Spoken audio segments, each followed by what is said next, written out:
नमस्कार, शाम के 7 बजने को है। आज तक पर आप सभी का स्वागत है। आपके साथ मैं हूं चित्रा त्रिपाठी। आज की सबसे बड़ी खबर रही हरियाणा और पंजाब में किसानों के जोरदार प्रदर्शन के बीच सरकार ने धान खरीदी की तारीख बदल दी है। अब कल से ही दोनों ही राज्यों में धान की खरीदी शुरू हो जाएगी। पहले नमी का हवाला देकर, नमी की बातें कहकर सरकार ने धान खरीद की तारीख को 11 अक्टूबर तक बढ़ा दिया था, जिसके खिलाफ आज हरियाणा और पंजाब के शहर शहर में किसानों का आंदोलन देखने को मिला। किसान संगठनों ने मंत्रियों, विधायकों के आवास का घेराव किया। यहां तक कि करनाल में सीएम मनोहर लाल खट्टर के घर के बाहर भी किसान धरने पर बैठ गए थे। पंजाब में भी किसानों ने कई मंत्रियों के घरों का घेराव किया और सरकार से केंद्र पर दबाव बनाने की मांग की। किसानों के विरोध प्रदर्शन के बीच हरियाणा के सीएम मनोहर लाल खट्टर ने केंद्रीय मंत्री अश्विनी चौबे से मुलाकात की, जिसके बाद केंद्रीय मंत्री ने रविवार यानी कल से ही धान की खरीद का ऐलान कर दिया। ये 6 अलग अलग तस्वीरें आपको दिखा रहे हैं करनाल, अंबाला, यमुनानगर, पंचकुला, सिरसा, पटियाला की। किसानों ने आज किस तरह से विरोध प्रदर्शन किया। पुलिस वालों के लिए भी मुश्किलें पैदा हो गई जब बैरिकेड तोड़ने की कोशिश, उसको हटाकर अंदर दाखिल होने की कोशिश की जा रही थी किसानों की ओर से।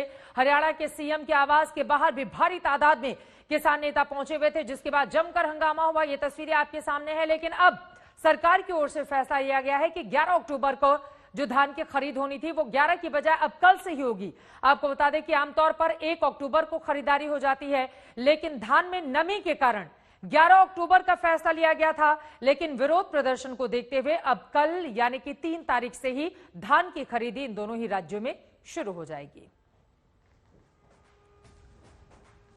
तो किसानों के गुस्से के बीच केंद्र सरकार ने कल से पंजाब और हरियाणा में धान की खरीद की इजाजत दे दी है, लेकिन आज दिन भर हंगामा होता रहा।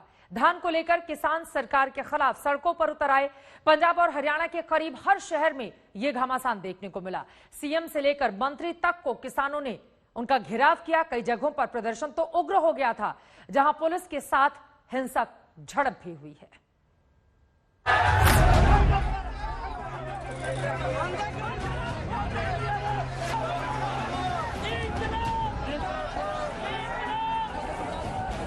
महात्मा गांधी की जयंती पर किसान आंदोलनकारियों ने नए सिरे से अपनी शक्ति का प्रदर्शन किया। ट्रैक्टरों से परेड निकाली,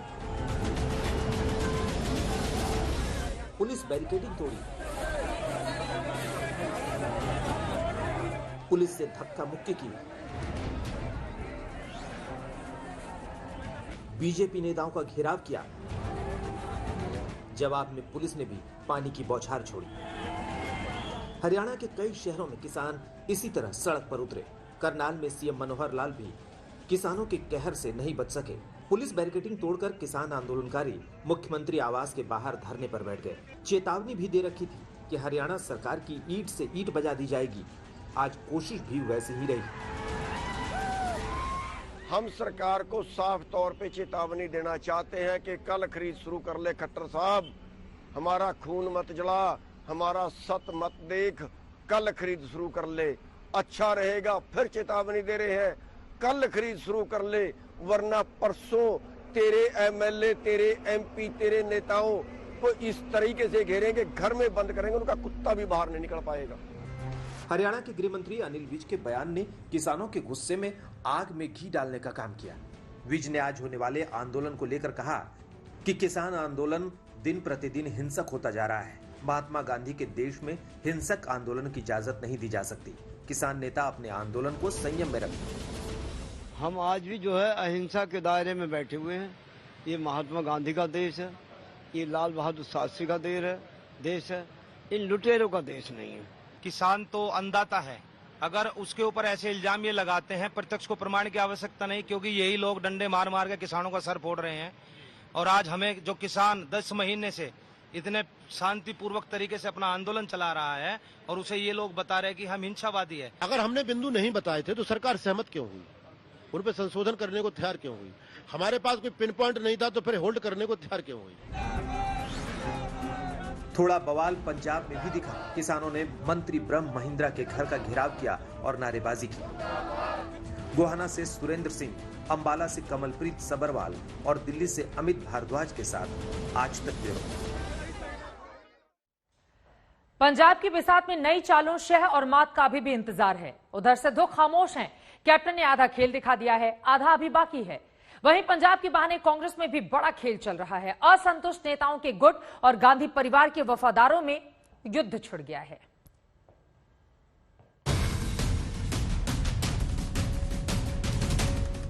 पंजाब में मुख्यमंत्री बदला,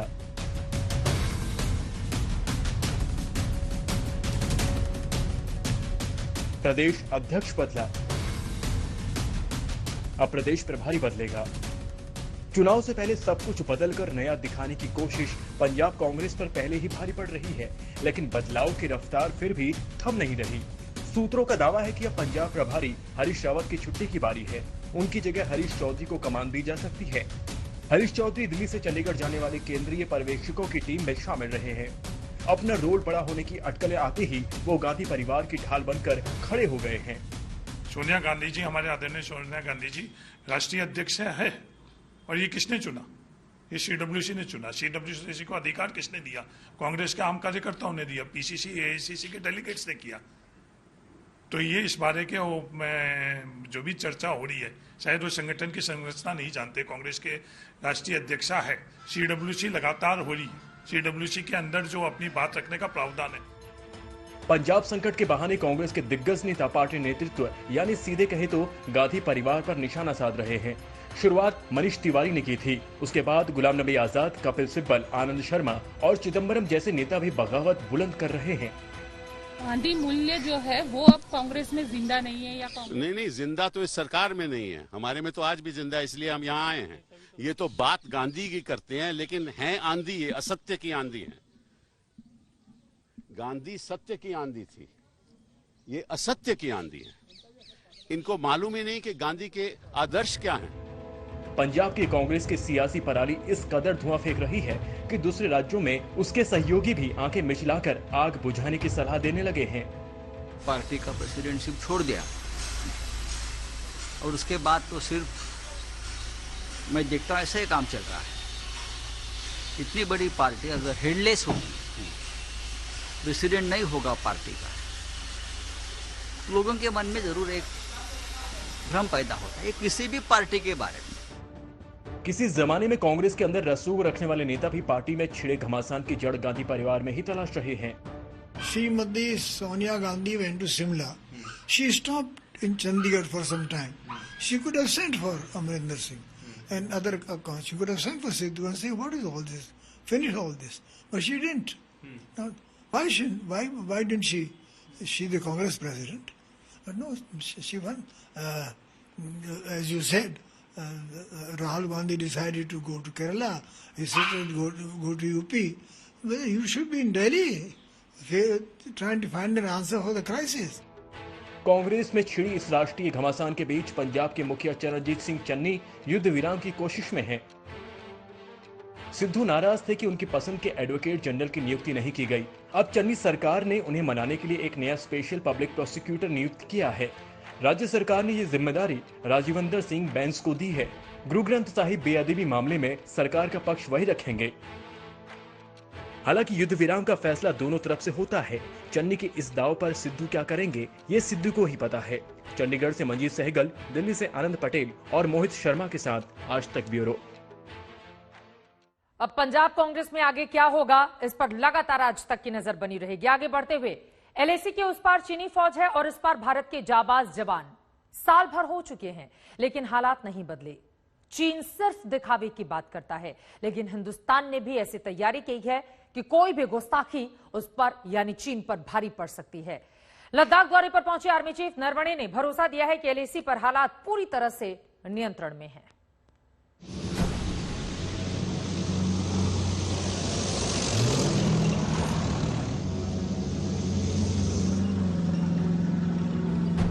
चीन समझ ले, गलती की तो वज्रपात होते देर नहीं लगेगी।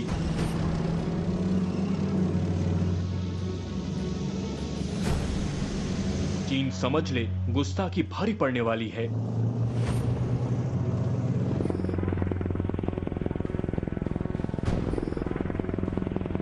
चीन ये जान ले, छोटी सी गलती का भी उसे खामियाजा भुगतना पड़ सकता है,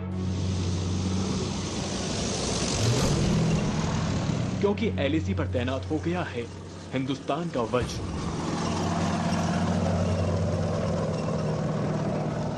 अपनी मिट्टी की हिफाजत के लिए जवानों का जोश हाई है। जिन इलाकों में चीन गुस्ताखी करने की फिराक में रहा है, वहां विशाल तिरंगा लहरा रहा है पूरी शान से, आन बान के साथ। बापू की जयंती पर हिंदुस्तान शांति की बात कर रहा है ताकि सीमा पर तनाव कम किया जा सके। बातचीत तो होगी, जरूर होगी। चीन दिलो दिमाग से और पूरी ईमानदारी से चाहे तब। लेकिन पिछले साल से बड़े तनाव के बीच भारत ने अपनी तैयारियों में कोई कसर नहीं छोड़ी। बोफोर्स तोप के बाद अब भारतीय सेना के बेड़े में एक घातक K9 वज्र तोप शामिल हुई है। इसकी मारक क्षमता लाजवाब है और स्पीड की अगर बात की जाए तो यहाँ 60 किलोमीटर प्रति घंटे की रफ्तार से ये रेगिस्तान, ऊंचे पहाड़ और यहाँ लद्दाख के ऊंचे पहाड़ों में दुश्मन के किसी भी ठिकाने की तरफ आगे बढ़ सकती है। पूर्वी लद्दाख के जिस हिस्से में चीन ने घुसपैठ की कोशिश की थी, आज वहां उसी मिट्टी में भारतीय फौज दिन रात वक्त गुजार रही है और अपने दुश्मन की हर चाल पर नजर रख रही है।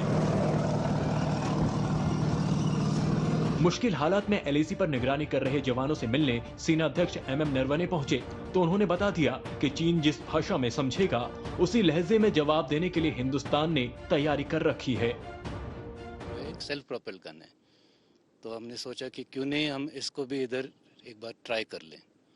तो पहले हमने 2-3 गन भेजे और उसके ऊपर फील्ड ट्रायल किए और हमने देखा कि ये भी यहाँ पर कामयाब हो सकती है। कुछ मॉडिफिकेशन करने पड़े हाई एल्टीट्यूड को देखते हुए, सर्दी को देखते हुए, लेकिन जो मैन्युफैक्चरर है वो एम है, उन्होंने इन सिटू इधर ही आकर ये छोटे मोटे जो मॉडिफिकेशन करने थे वो किए। फिर हमने इसका फायरिंग भी किया, उसमें भी बहुत अच्छे नतीजे निकले। चीन ने LAC पर अपनी ताकत बढ़ाई तो भारत ने भी जवानों का जोश बढ़ाने का मौका नहीं छोड़ा। उन्हें नए हथियारों की ताकत मिली, अत्याधुनिक टैंक का साथ मिला और इन्हीं ऊंचाई वाले इलाकों में तैनात कर दिए गए K9 वज्र होवित्जर तोप। इस वक्त हम पूर्वी लद्दाख में आपको भारतीय सेना की नई K9 वज्र तोप की मारक क्षमता से रूबरू करवा रहे हैं। किसी भी लड़ाई के मौके पर आर्टिलरी को गॉड ऑफ वॉर कहा जाता है और ऐसे में यहाँ चीन सरहद पर, जहाँ पर दोनों ही सेनाएं अपनी पूरी मारक क्षमता दिखा रही हो, K9 वज्र तोप दुश्मन को दहला रही है। खास तौर से बोफोर्स तोप के बाद भारतीय सेना को जिस आधुनिक तोप की जरूरत थी, उस जरूरत को K9 वज्र तोप पूरा कर रही है। आज तक पर ये एक्सक्लूसिव तस्वीरें देख लीजिए। गर्व से भर देने वाली ये तस्वीरें, देश का मान बढ़ाने वाली ये तस्वीरें। ये दिन जवानों की ताकत में इजाफा करने वाला दिन है। LAC पर दुश्मन की किसी भी हिमाकत का जवाब देने के लिए K9 वज्र तैयार है। आज तक पहला ऐसा न्यूज चैनल है जो इस इलाके में पहुंचा है। बोफोर्स तोप के बाद उससे बेहतर मारक क्षमता की ये तोप भारतीय सेना की ताकत को कई गुना बढ़ा रही है। अगर इस तोप की मारक क्षमता की हम बात करें तो 40 किलोग्राम से का जो गोला है वो 50 किलोमीटर तक दुश्मन के किसी भी ठिकाने को नेस्त नाबूद कर सकता है। इसकी जो तोप है वो चारों तरफ घूमकर दुश्मन के किसी भी ठिकाने को नेस्त नाबूद कर सकती है। और इस वक्त यहाँ पर पिछले 1 साल से ज्यादा वक्त के साथ जब चीन के साथ तनाव चल रहा है, K9 वज्र तोप ने 12,000 से लेकर 16,000 फीट की ऊंचाई तक भारतीय सेना की ताकत को कई गुना बढ़ा दिया है। K9 वज्र होवित्जर तोप की ताकत से दुश्मन खौफ में आ जाता है। 1986 के बाद पहली बार सेना को यह भारी आर्टिलरी मिली है। फरवरी में ही 100 वज्र तोप सेना को सौंप दिए गए, जो अब चीन के मोर्चे पर तैनात कर दिए गए हैं। मेक इन इंडिया की पहचान बन चुके वज्र तोप की ताकत भी जान लीजिए। इस ऑटोमेटिक तोप की मारक क्षमता 38 किलोमीटर है। महज 15 सेकंड में ये तोप दुश्मन पर 3 गोले दाग सकती है। ये तोप जीरो रेडिएशन पर घूमकर वार कर सकती है। इसमें 155 मिलीमीटर की तोप है, जिसकी रेंज 18 से 52 किलोमीटर तक है। इसमें टैंकों की तरह ट्रैक भी लगे हैं, जिसे मैदानी इलाकों में भी इस्तेमाल किया जा सकता है। इसमें 5 सैनिक का क्रू होता है, जो मजबूत बख्तर से मजबूत होते हैं। बोफोर्स तोप के बाद ये भारतीय सेना की आधुनिक तोप है। इसकी मारक क्षमता की बात करें तो इसका जो गोला है वो 46 किलो का है और करीब 50 किलोमीटर तक उसकी मारक क्षमता है। ये फुली ऑटोमेटिक तोप है पूरी तरह से। और इसके अंदर की बात करें तो यहाँ पर करीब 49 जो गोले हैं तोप के वो अंदर आ सकते हैं। 5 लोग इसमें इस तोप को चलाने के लिए होते हैं और किसी भी तरह के इलाके में, चाहे रेगिस्तान की बात करें या फिर इस वक्त जब हम 12,000 की फीट पर यहाँ पूर्वी लद्दाख में मौजूद हैं, यहाँ की बात करें, यहाँ 12,000 से लेकर 16,000 फीट पर ये काम करती है और दुश्मन के किसी भी ठिकाने को ये नेस्तनाबूद कर सकती है। 12,000 से ज्यादा ऊंचाई वाले इलाकों में K9 वज्र तोप तैनात है। दुश्मन जानता है कि मई 2020 की गलती दोहराई तो उसके दांत खट्टे होते देर नहीं लगेगी। ऐसे में अब इंतजार 13वीं दौर की बातचीत का है। लद्दाख से मंजीत नेकी के साथ आज तक ब्यूरो। आर्मी चीफ ने चीन के साथ जारी रिश्तों पर जानकारी दी। लगे हाथ उन्होंने पाकिस्तान और अफगानिस्तान को लेकर भी आज तक से बातचीत की है। उनसे एक्सक्लूसिव बातचीत की है हमारे संवाददाता मंजीत नेगी ने। सुनिए। जनरल साहब, लेकिन हम चाइना की तरफ देखें, जो तैयारियां उनकी हैं वो लगातार बढ़ती हुई दिख रही हैं। हम अपनी तैयारियों को देखें, यहाँ पर पिछले 1 साल से के दौरान किस तरह की हमने तैयारी अपनी मजबूत की है, किस तरह के इक्विपमेंट हमने देखा। K9 वज्र तोप को भी यहाँ पर तैनात किया गया। अपनी तैयारियों को सेना ने किस तरह से मजबूत किया है? चाइना ने अपने तरफ, LAC के अपने तरफ काफ़ी इंफ्रास्ट्रक्चर पैदा किया है और ये लाजमी है कि ये इंफ्रास्ट्रक्चर ज़्यादा ट्रूप्स को तैनात करने के लिए ही है और ये हमें लगातार हमारे इसके ऊपर नज़र है और उसको देखते हुए हम भी उतने ही कदम उठा रहे हैं जिससे कि हम उनका ठीक तरीके से जवाब दे पाए। और पिछले 1 साल में हमारे तरफ ईस्टर्न लद्दाख में इंफ्रास्ट्रक्चर की बहुत बढ़ोतरी हुई है। उसी तरह जो आधुनिक हथियार हैं वो भी हमने यहाँ पर इंडक्ट किए हैं और मैं समझता हूँ कि हमारा जो फोर्स पोजीशन है वो बहुत ही मजबूत है और जो भी चुनौती है उसका हम सामना करने के लिए तैयार हैं। हमने पहली बार देखा कि बोफोर्स के बाद लंबे इंतजार के बाद एक स्वदेशी गन K9 वज्र की रेजिमेंट यहाँ पर तैनात किया। उससे कितना फायदा और उसके पीछे क्या सोच थी आपकी कि उसको यहाँ पर जल्द से जल्द तैनात किया गया, क्योंकि रिकॉर्ड टाइम पर आपने उसको यहाँ पर तैनात किया है? और किस तरह की गन है? जो K9 गन है वो एक सेल्फ प्रोपेल गन है, मीडियम गन, और ये जो है हम अपने जो आर्मर्ड फॉर्मेशन है जो अमूमन प्लेन्स के एरिया में, डेजर्ट के एरिया में तैनात होती हैं उनके लिए थी। लेकिन जब हमने देखा कि यहाँ पर भी हमें और गन्स की ज़रूरत है तो हमने ये सोचा, और गन्स की भी ज़रूरत है और जो मोबिलिटी है, क्योंकि K9 जो है एक सेल्फ प्रोपेल गन है, तो हमने सोचा कि क्यों नहीं हम इसको भी इधर एक बार ट्राई कर लें। तो पहले हमने 2-3 गन भेजे और उसके ऊपर फील्ड ट्रायल किए और हमने देखा कि ये भी यहाँ पर कामयाब हो सकती है। कुछ मॉडिफिकेशन करने पड़े हाई एल्टीट्यूड को देखते हुए, सर्दी को देखते हुए, लेकिन जो मैन्युफैक्चरर है वो ईम है, उन्होंने इन सिटू इधर ही आकर ये छोटे मोटे जो मॉडिफिकेशन करने थे वो किए। फिर हमने इसका फायरिंग भी किया, उसमें भी बहुत अच्छे नतीजे निकले और ये सब देखते हुए फिर हमने ये फैसला किया कि इस गन को भी लद्दाख में तैनात की जाए। लद्दाख के अलावा एक दूसरा फ्रंट जो पाकिस्तान के साथ हमारा है, वहाँ पर सीज फायर का समझौता दोनों देशों के बीच हुआ था, लेकिन हमने देखा कि पिछले हफ्ते भर के दौरान से कश्मीर में एक बार फिर से घुसपैठ की कोशिशें हुई हैं जिसको सेना ने नाकाम किया है। आपको लगता है कि क्या दोबारा से पाकिस्तानी सेना आतंकियों को घुसपैठ में मदद कर रही है, क्योंकि सर्दियाँ शुरू होने वाली है, उससे पहले ऐसी कोशिशें हो रही हैं? जो सीज फायर समझौता हुआ था फरवरी के महीने में, उसके बाद जो अगले 3-4 महीने थे, जून के आखिर जुलाई तक, ये समझौता बहुत ही अच्छा रहा और कोई सीज फायर वायलेशन भी नहीं था, ना कोई घुसपैठ की कोई कोशिश रही। लेकिन हमें देखने में आया कि पिछले 2 महीने में ये फिर से थोड़ा बढ़ रहा है और हम इन कोशिशों को हम नाकामयाब कर पाए हैं। लेकिन ये ज़रूर है कि इस किस्म की जो कार्रवाई है वो बिना लोकल सपोर्ट के और बिना पाकिस्तानी आर्मी के नॉलेज से ऐसे नहीं हो सकता।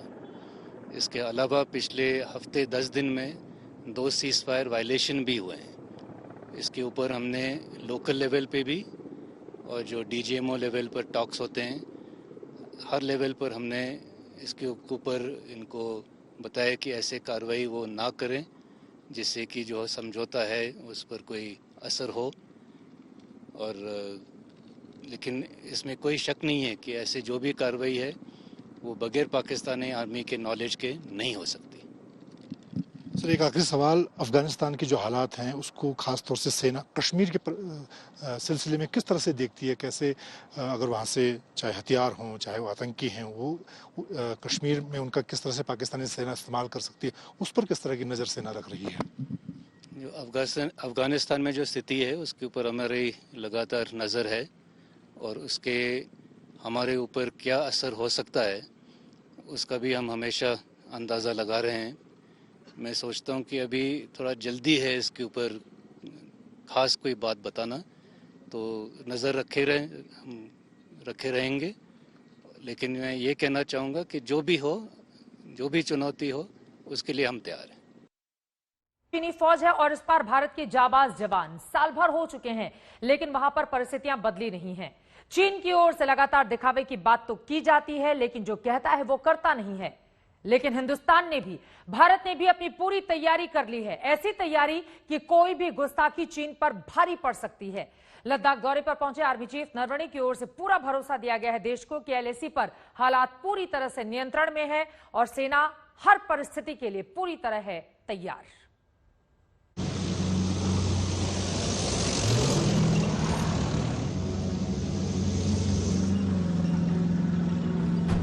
चीन समझ ले, गलती की तो वज्रपात होते देर नहीं लगेगी।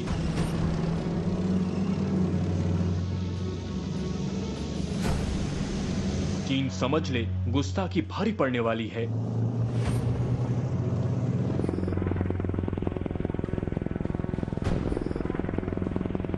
चीन ये जान ले, छोटी सी गलती का भी उसे खामियाजा भुगतना पड़ सकता है, क्योंकि एलएसी पर तैनात हो गया है हिंदुस्तान का वज्र। अपनी मिट्टी की हिफाजत के लिए जवानों का जोश हाई है।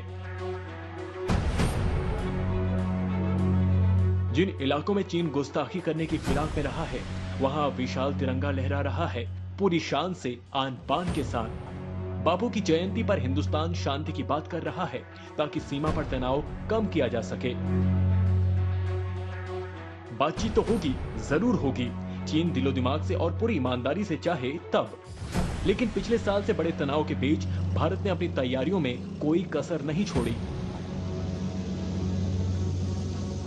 बोफोर्स तोप के बाद अब भारतीय सेना के बेड़े में एक घातक K9 वज्र तोप शामिल हुई है। इसकी मारक क्षमता लाजवाब है और स्पीड की अगर बात की जाए तो यहाँ 60 किलोमीटर प्रति घंटे की रफ्तार से ये रेगिस्तान, ऊंचे पहाड़ और यहाँ लद्दाख के ऊंचे पहाड़ों में दुश्मन के किसी भी ठिकाने की तरफ आगे बढ़ सकती है। पूर्वी लद्दाख के जिस हिस्से में चीन ने घुसपैठ की कोशिश की थी, आज वहां उसी मिट्टी में भारतीय फौज दिन रात वक्त गुजार रही है और अपने दुश्मन की हर चाल पर नजर रख रही है। मुश्किल हालात में एलएसी पर निगरानी कर रहे जवानों से मिलने सेना अध्यक्ष एमएम नरवणे पहुंचे तो उन्होंने बता दिया कि चीन जिस भाषा में समझेगा उसी लहजे में जवाब देने के लिए हिंदुस्तान ने तैयारी कर रखी है। एक सेल्फ प्रोपेल गन है, तो हमने सोचा कि क्यों नहीं हम इसको भी इधर एक बार ट्राई कर लें। तो पहले हमने 2-3 गन भेजे और उसके ऊपर फील्ड ट्रायल किए और हमने देखा कि ये भी यहाँ पर कामयाब हो सकती है। कुछ मॉडिफिकेशन करने पड़े हाई एल्टीट्यूड को देखते हुए, सर्दी को देखते हुए, लेकिन जो मैन्युफैक्चरर है वो ईम है, उन्होंने इन सिटू इधर ही आकर ये छोटे मोटे जो मॉडिफिकेशन करने थे वो किए। फिर हमने इसका फायरिंग भी किया, उसमें भी बहुत अच्छे नतीजे निकले। चीन ने एलएसी पर अपनी ताकत बढ़ाई तो भारत ने भी जवानों का जोश बढ़ाने का मौका नहीं छोड़ा। उन्हें नए हथियारों की ताकत मिली, अत्याधुनिक टैंक का साथ मिला और इन्हीं ऊंचाई वाले इलाकों में तैनात कर दिए गए K9 वज्र होवित्जर तोप।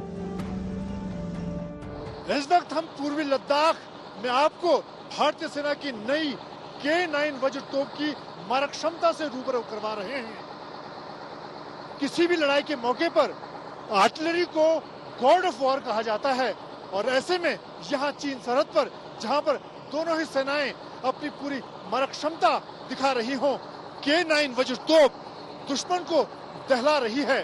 खास तौर से बोफोर्स तोप के बाद भारतीय सेना को जिस आधुनिक तोप की जरूरत थी, उस जरूरत को K9 वज्र तोप पूरा कर रही है। आज तक पर ये एक्सक्लूसिव तस्वीरें देख लीजिए।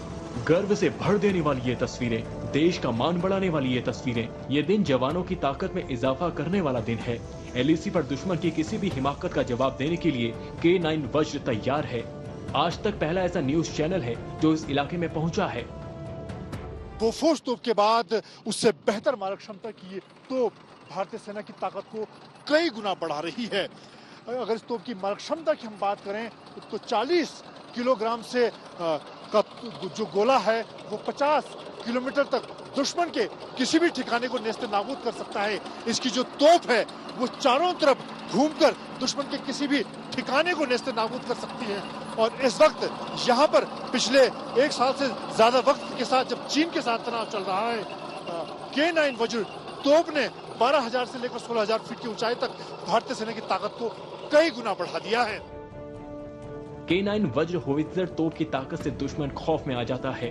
1986 के बाद पहली बार सेना को यह भारी अटलरी मिली है। फरवरी में ही 100 वज्र तोप सेना को सौंप दिए गए, जो अब चीन के मोर्चे पर तैनात कर दिए गए हैं। मेक इन इंडिया की पहचान बन चुके वज्र तोप की ताकत भी जान लीजिए। इस ऑटोमेटिक तोप की मारक क्षमता 38 किलोमीटर है। महज 15 सेकंड में ये तोप दुश्मन पर 3 गोले दाग सकती है। ये तोप जीरो रेडिएशन पर घूमकर वार कर सकती है।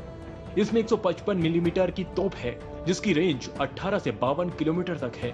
इसमें टैंकों की तरह ट्रैक भी लगे हैं, जिसे मैदानी इलाकों में भी इस्तेमाल किया जा सकता है। इसमें 5 सैनिक का क्रू होता है, जो मजबूत बख्तर से मजबूत होते हैं। बोफोर्स तोप के बाद ये भारतीय सेना की एक आधुनिक तोप है। इसकी मारक क्षमता की बात करें तो इसका जो गोला है वो 46 किलो का है और करीब 50 किलोमीटर तक उसकी मारक क्षमता है। ये फुली ऑटोमेटिक तोप है पूरी तरह से। और इसके अंदर की बात करें तो यहाँ पर करीब 49 जो गोले हैं तोप के वो अंदर आ सकते हैं। 5 लोग इसमें इस तोप को चलाने के लिए होते हैं। और किसी भी तरह के इलाके में, चाहे रेगिस्तान की बात करें या फिर इस वक्त जब हम 12,000 की फीट पर यहाँ पूर्वी लद्दाख में मौजूद हैं, यहाँ की बात करें, यहाँ 12,000 से लेकर 16,000 फीट पर ये काम करती है और दुश्मन के किसी भी ठिकाने को ये नेस्त नाबूद कर सकती है। 12,000 से ज्यादा ऊंचाई वाले इलाकों में K9 वज्र तोप तैनात है। दुश्मन जानता है कि मई 2020 की गलती दोहराई तो उसके दांत खट्टे होते देर नहीं लगेगी। ऐसे में अब इंतजार 13वीं दौर की बातचीत का है। लद्दाख से मंजीत नेकी के साथ आज तक भी। K9 की तैनाती से चीन तनाव में जरूर होगा, क्योंकि इसकी ताकत के आगे उसकी सारी रणनीति धरी की धरी रह जाएगी। लद्दाख दौरे पर पहुंचे आर्मी चीफ ने भी बता दिया है कि हिंदुस्तान अपनी सरहद की रक्षा के लिए हमेशा तैयार है।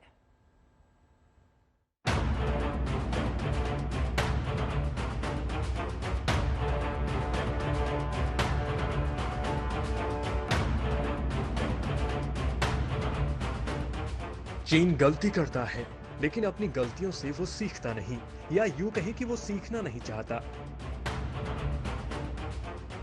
तभी तो वो भारतीय सरजमी पर नजरें उठाने की हिमाकत करता है।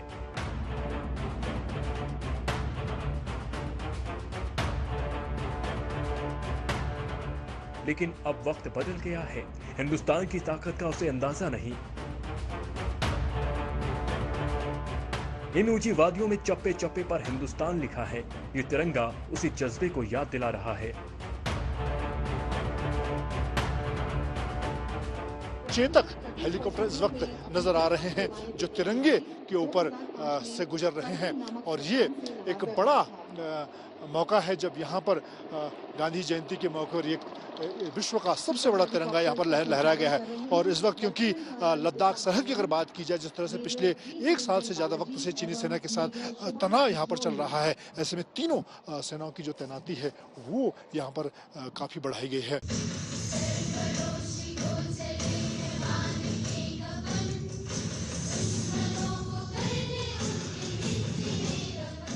अब LAC पर फिजा बदली है।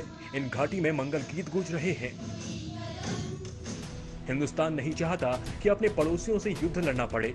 हमेशा अमन शांति की वकालत की है हमने, लेकिन अपनी विस्तारवादी नीतियों के लिए चीन सही गलत का फर्क भूल गया। भारत ने कभी युद्ध का राग नहीं अलापा, लेकिन चीन ने छल कपट में कोई कसर नहीं छोड़ी। हमने कहा LAC पर तनाव घटाने के लिए बातचीत करो, चीन ने छल किया। चीन धूर्तता करता रहा। भारत ने कहा कि किसी भी चाल को चित करने में नहीं चूकेगा। जो LAC के ऊपर सिचुएशन है वो नियंत्रण में है, और जैसे आपने कहा कि हम हमेशा लिहाजा करते हैं कि स्थिति क्या है और क्या हमें करना चाहिए, और पिछले 1 साल से हम लगातार बातचीत में हैं। चीन से 12 दौर की बातचीत हो चुकी है, लेकिन वो कई वादे कर चुका है। पूरा करने में अब तक आनाकानी करता रहा। कुछ इलाकों में तो अभी भी चीन की फौज मौजूद है, जहां से फौज हटाने की बात लगातार उठ रही है। भले ही चीन के साथ अब ज़्यादातर इलाकों से विवाद सुलझ गया हो, कुछ इलाके बचे हैं, खासतौर से जो गोगरा का इलाका है वहाँ पर बातचीत होनी है, लेकिन चीन अपनी तैयारियों में कोई कसर नहीं छोड़ रहा है। तो उस पर भी सेना प्रमुख ने साफ तौर पर कहा कि हमारी जो तैयारियां हैं, चाहे सैनिकों के स्तर पर हों, हथियारों के स्तर पर हों, हम उसमें कोई कोर कसर नहीं छोड़ रहे हैं। और इसीलिए पिछले 1 साल से ज़्यादा वक्त के दौरान सेना में यहाँ पर कोई कटौती नहीं की गई, हथियारों की तैनाती को बढ़ाया गया है।